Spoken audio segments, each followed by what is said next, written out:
a lot of the previous speakers have spoken about this. Africa's population from its current 1 billion will double, implying that 500,000 people will be added every week. And this is the scary factor, that most important of the 925 million undernourished people worldwide, 239 million will reside in sub-Saharan Africa. Food availability therefore needs to expand by 60% globally and 100% in developing countries. The global food challenge is therefore not only about producing adequate food to answer the anticipated demand, but also to produce food with a high nutritional value. And I think the vogue word that is being used in the media a lot these days is nutritional sensitive agriculture, and this is where we're going. However, we need to produce it where it is being consumed, and this relates to our colleagues at DAF about the access of food, especially in sub-Saharan Africa, where we're becoming less food secure. Agricultural productivity in sub-Saharan Africa is constrained by, among other factors, inadequate investment in research and development, and I think all my colleagues at the ARC will share my woes about funding problems and challenges that we face.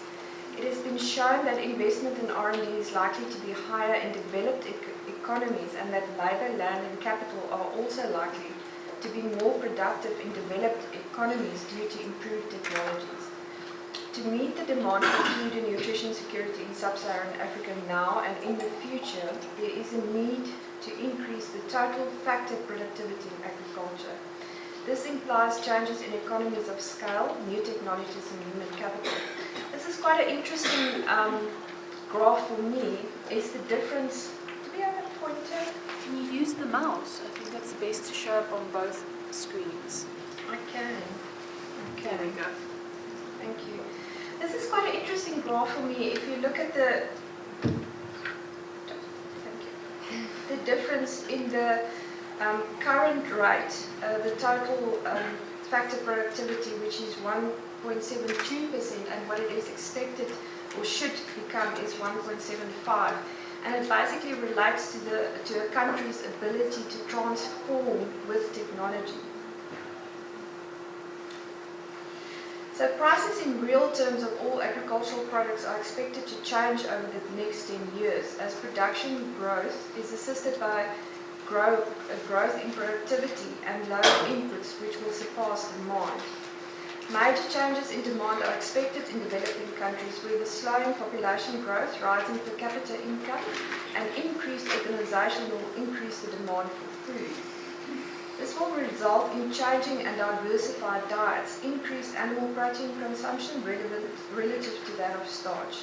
It is expected that in Asia, Europe and North America, additional production will be driven by yield improvements, while in South America, yield improvements and additional agricultural areas are the drivers.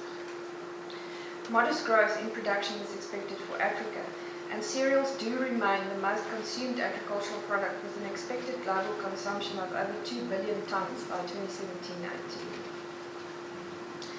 Across most cultures, cereals are still the main staple component of daily diet and the single most important source of dietary energy.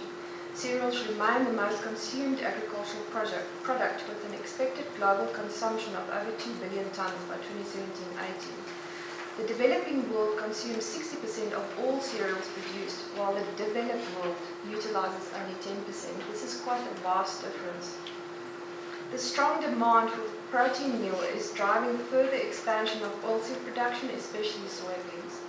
World production is expected to increase steadily during the medium term, not surpassing the growth of the past 5 years. Global soybean consumption is projected to increase by 1.7% per annum, up to 324 million tonnes in 2019-2020. South Africa currently produces between 75,000 and 80,000 tonnes of the 140,000 tonnes dry beans consumed annually. The industry struggles to become competitive as a result of cheap imports. Soybean production expanded to a record 687,000 hectares in 2015 and is expected to reach 1 million hectares in 2016.